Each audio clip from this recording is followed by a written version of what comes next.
Hello guys, and welcome to a new Star Division 2 video today by me, Vulcan. In this one, things are going to be a bit different. As you can see, I'm on screen, and that's because I wanted to basically discuss what's happened so far in the Steel Division League. If you haven't seen my Steel Division League games yet against Attack Power, definitely make sure to check them out before watching this video because it's going to be full of spoilers. And what I'm going to be doing today is basically going through the replays. I'm going to be speeding them up. You know, you're not really going to see the whole game as it was played. So go check out those videos if you haven't already. Come back and watch the rest of this because this is kind of like an overview of what happened. So with that all said, spoiler alert, I lost both games.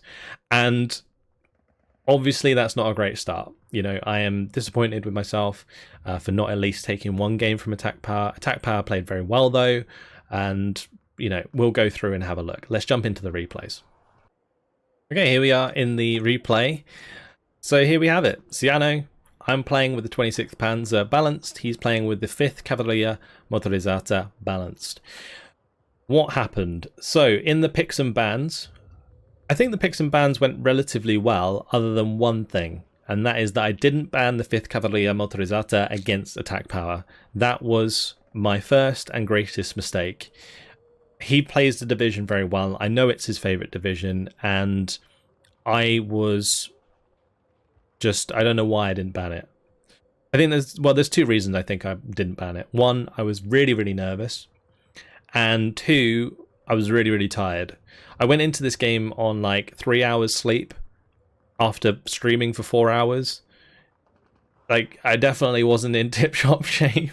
Let's just put it that way when I was playing this game. And I think you can almost hear my voice trembles in the video. Like, in the video live when I'm playing against Attack Power, you can hear the voice trembles. Like, I'm not normally nervous like that, but it's been a long time since I played a competitive like game like this that has like a lot on the line. Like, it's not like it's costing me a lot of money to lose or anything like that, right?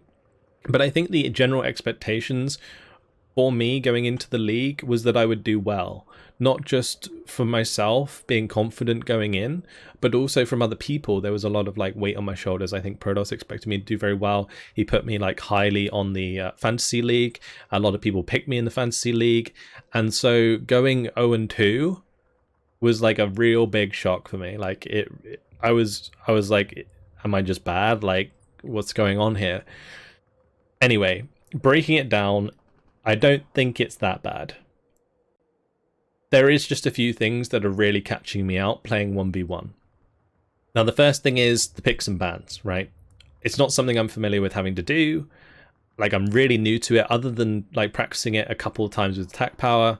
That's all I've really done, you know, so things do slip through the cracks, and the 5th Cavalleria Motorizzata was the first example of that.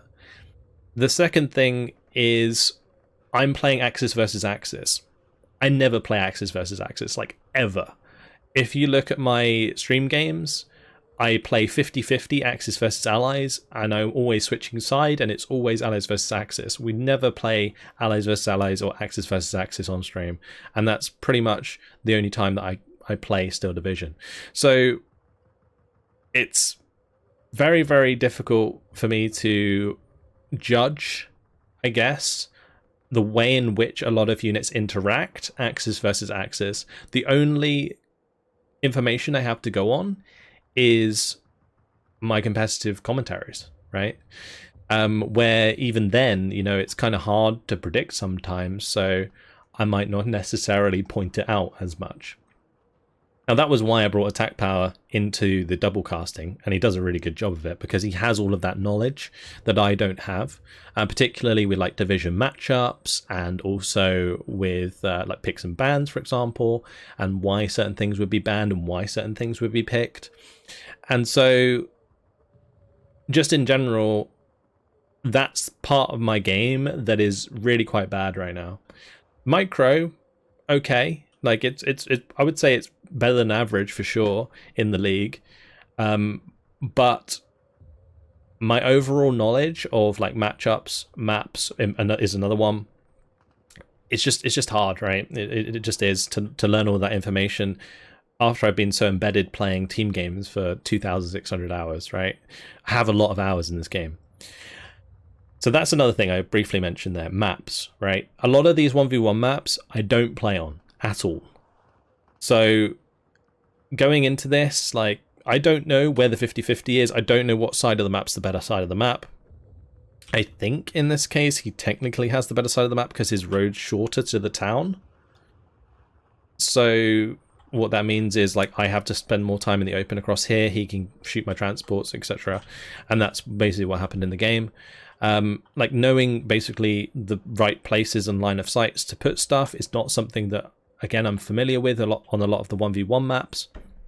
Ciano is a map that I do like and I am generally familiar with, but mostly because of single player rather than multiplayer, right? So again, it's not really representative of how players are going to play this map. So that's already a lot, you know. I'm tired, I am nervous, like I'm completely like just green, right, going into this. I'm so nervous. And I made the mistake, probably because of that, to not ban the 5th Cavalleria, right? And you can see where things are going wrong, right? Then I picked the 26th Panzer, which is a division that I barely play. And then I'm playing Axis versus Axis, right?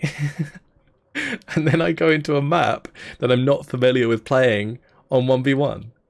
So that's everything even before the game starts.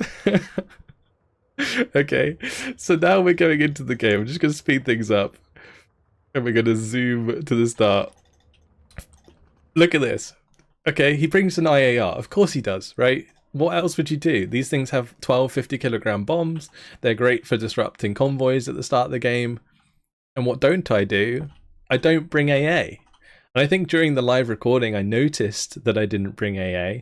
But again, it's just such a simple mistake that I feel like if I was in the zone a bit more, like, I probably wouldn't have made. Or at least, you know, I would have brought a fighter out at the start to make sure that I could kill the IARs, for example. It's just a lot of stuff. The other thing is here, getting transport sniped by an AT rifle. I lost 2 transports here at the start. Absolutely rookie move. I think on the stream the other day I said, you know, AT rifles and flamethrowers generally aren't as strong as they used to be, or at least, you know, deemed as highly as they used to be in competitive play. And then I go ahead and get myself killed twice. I think it was actually the Rashid Sar that took out the other one, but either way, I get double transport sniped at the start, which is really bad. And I'm also going to lose my position here at the start. In the town, I just really didn't put enough in here. Again, another transport snipe.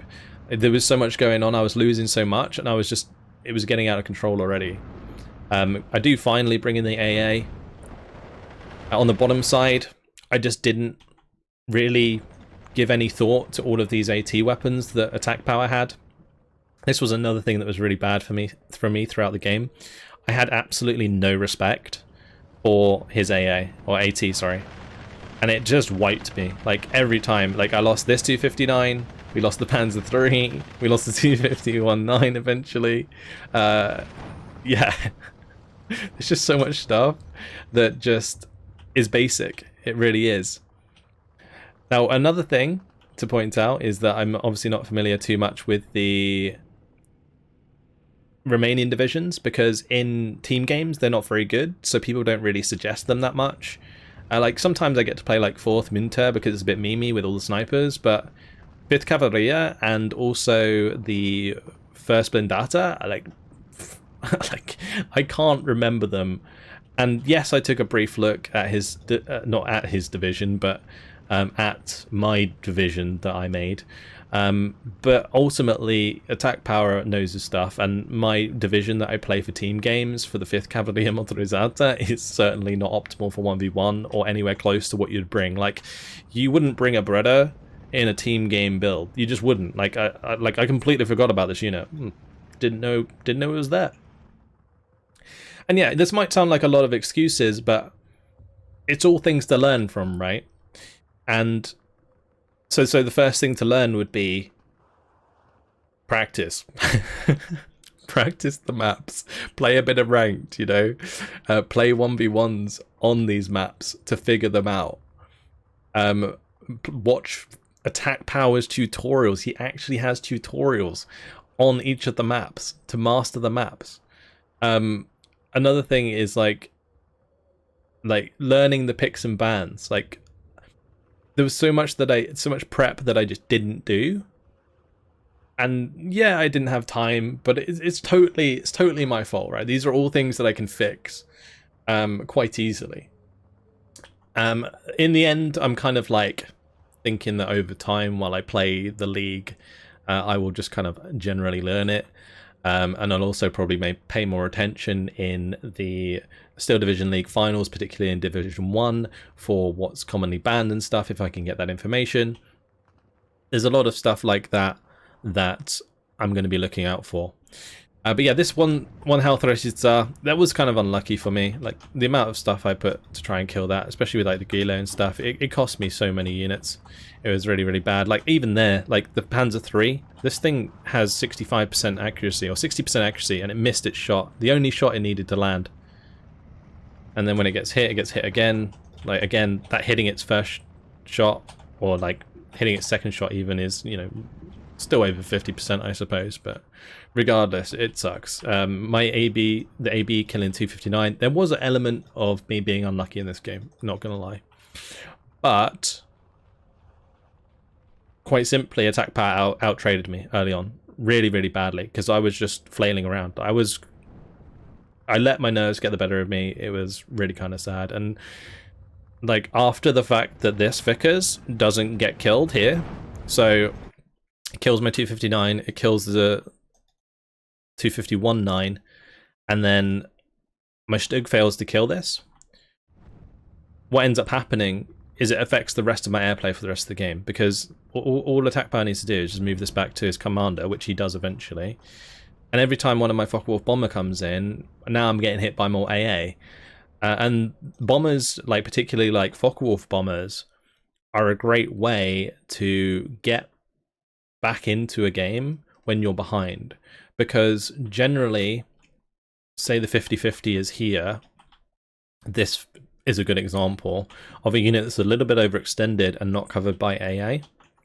But if there's an AA like this that has the range projection to pin you down before you make the strike, you have problems. So not killing that affected me for the rest of the game, and it made sure that I had to keep my fighters going around all the time, and then made the mistake of flying over his AA, getting it shot down. So many mistakes. Anyway, you guys saw what happened in the game. There isn't really much more to it than that. It mainly came down to how I felt going into the game, letting Attack Power play the 5th Cavalry while I wasn't familiar with the 26th, playing Axis versus Axis on a map that I'm not familiar with in 1v1. Yeah. it went pretty bad. It went pretty bad. Let's move on to the next one. So here we are on the Boba map.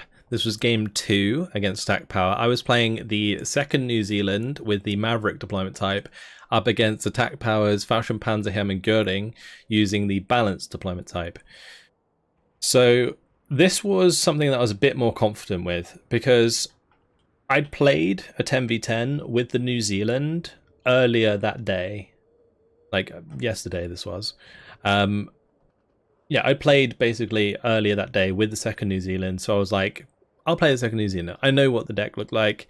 I obviously just needed to adjust it to be a 1v1 deck, and yeah, so that's what I did. I took my team game deck and I made it into a 1v1 deck, and I knew the map Boba relatively well, like from messing around with it in single player a lot. Particularly for the tutorial. I think I even did the tutorial on this map.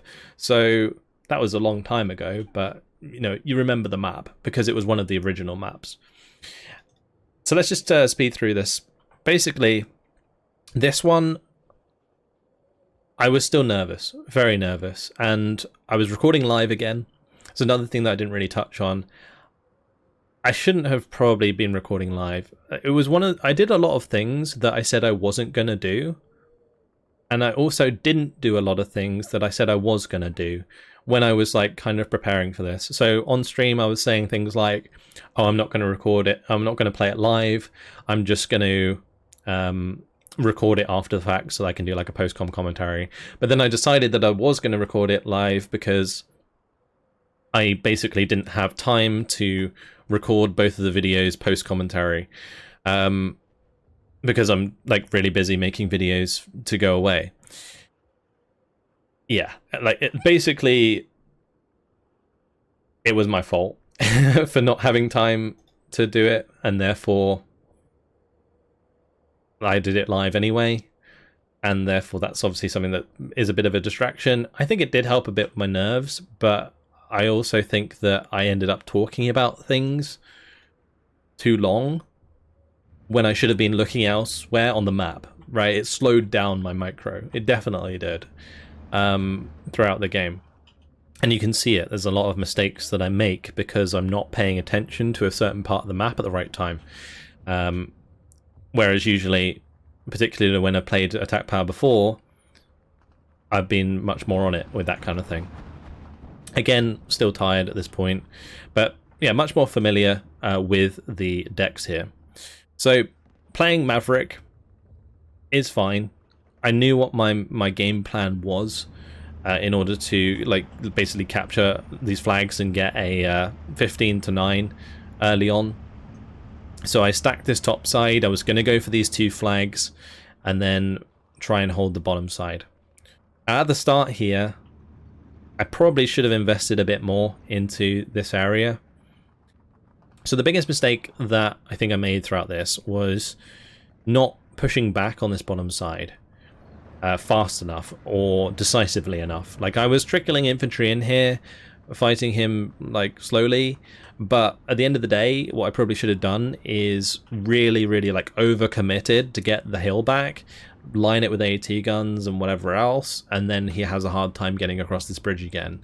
And then I get to freely control this flag and this flag, right? Which would give me 2 flags on the bottom side. I mean, technically they're defensive flags, but if I'm still doing this play on the top side, then I'm going to end up with roughly the same amount of ground and also the hill.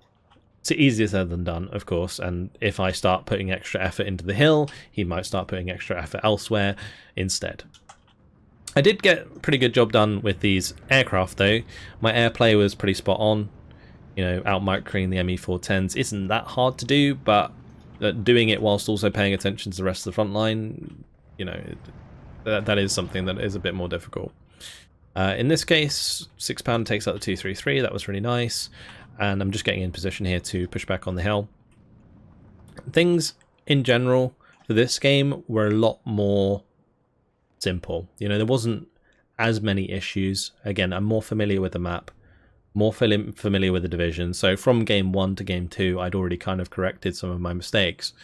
But I think it just came down to like stress and nervousness. Losing the first game really kind of like put me in a weird spot because, again, the expectation was there for me to beat Attack Power because I'd already beaten him twice in the practice games that we played together. And not that I thought that I was necessarily going to beat him again because of that. Other people did, right? You guys did. You guys thought that I was going to win.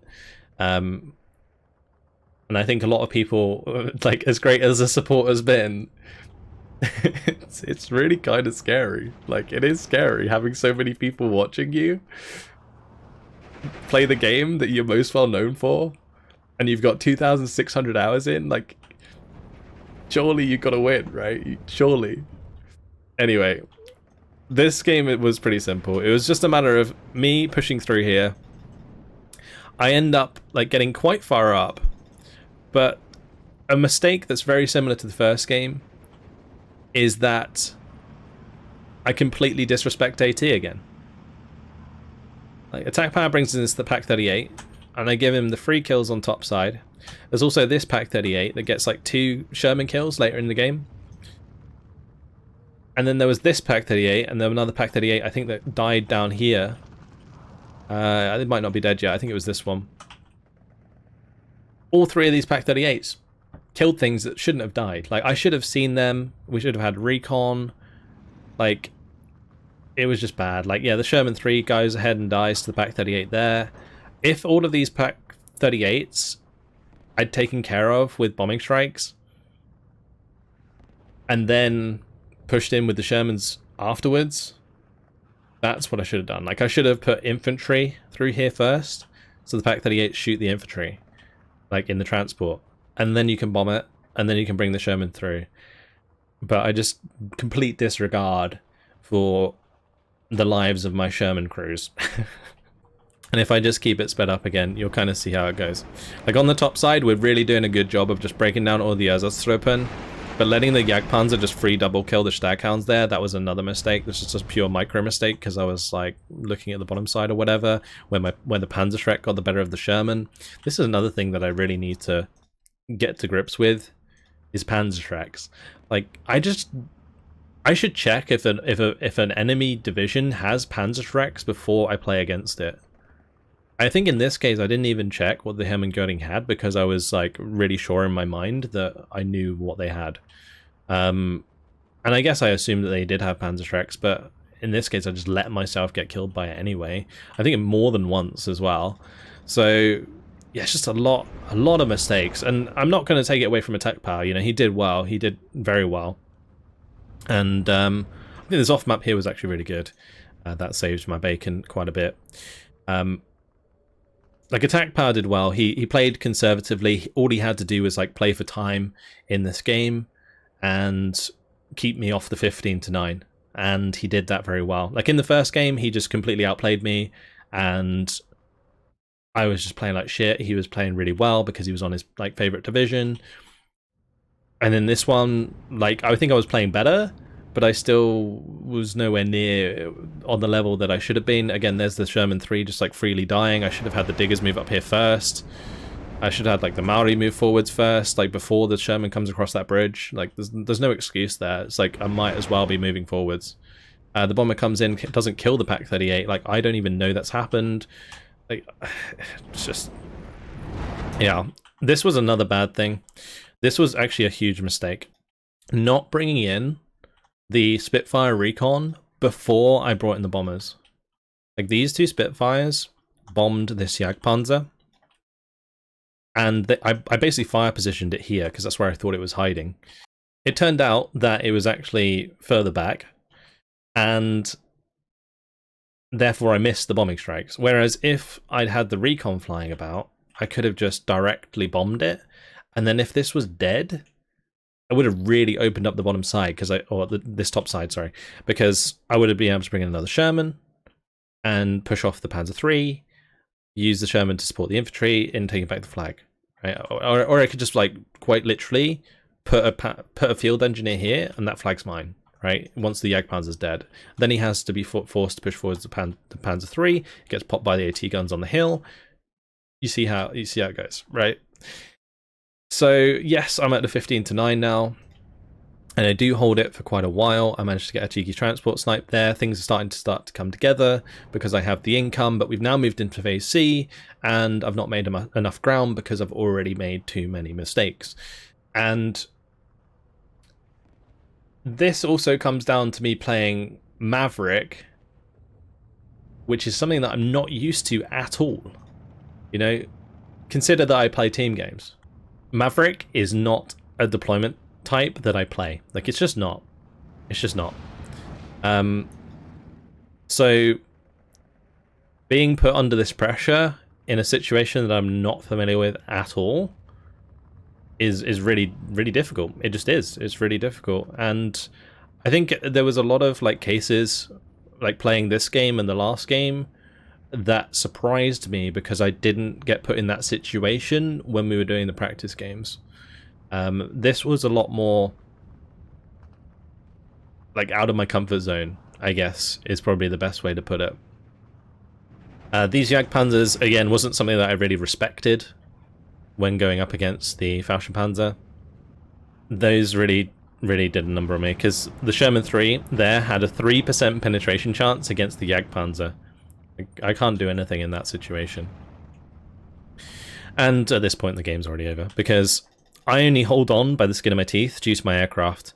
And as soon as he gets enough AA in to deny my aircraft, or like, you know, he starts whittling them down one by one, like shoots down the Boston, you know, shoots down one Spitfire here and there, and then eventually, you know, I'm out of aircraft that are able to like help hold the front line. He can just bring in like wave after wave of infantry, and like, look at the infantry disparity here. Like, look how many units this is compared to mine. Like, I've got 1, 2, 3, 4, and he's got all of those units. They're just able to push across. That's infantry mainly, and then I've got my units on the hill, but he's got his mortar there ready to go take that out. And all I'm doing throughout the rest of this game is just firefighting by bringing in the bombers, pinning down his infantry, trying to push back. But again, another Jagdpanzer comes up, kills my Sherman 4, kills the Wolverine. You know, yeah, like it was already over at this point. It's just that attack power didn't push me probably as hard as he could. Like if I speed it up, he just keeps bringing in more and more and more and more and more stuff. And as it gets closer and closer to the end of the game, he could have pushed way harder. Like there is nothing here. It was just the bombing strikes coming in that was kind of saving me from him pushing in certain areas. And because he was like pushing in each area one by one, it kind of allowed me to do the same with my bombers, where I would like every time he'd push, I would try and fight back with the bombers. But yeah. That's pretty much it. You know, he's got a huge local superiority in every position, and I'm just doing Sherman things, like stupid things. This was really dumb though. Another bad mistake. Like I let this Sherman get Panzerfausted. You don't see it in the live game because I don't even know what hit it. And then here, I think it was a Panzer IV, just snipes my Sherman. Should have been in cover. Same deal with this one. The M10 that died here. Where is it? There it is. The M10 that died, that should have been in cover as well. So just silly mistakes that cost me, and yeah, that's it. So there you go.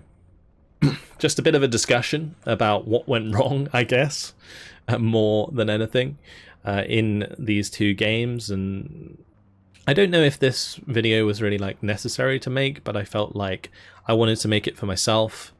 And I think some of you guys who really thought I was going to dominate would appreciate an explanation as to really what went wrong. What can I learn from this? Basically, practice, you know, more. I should have practiced more.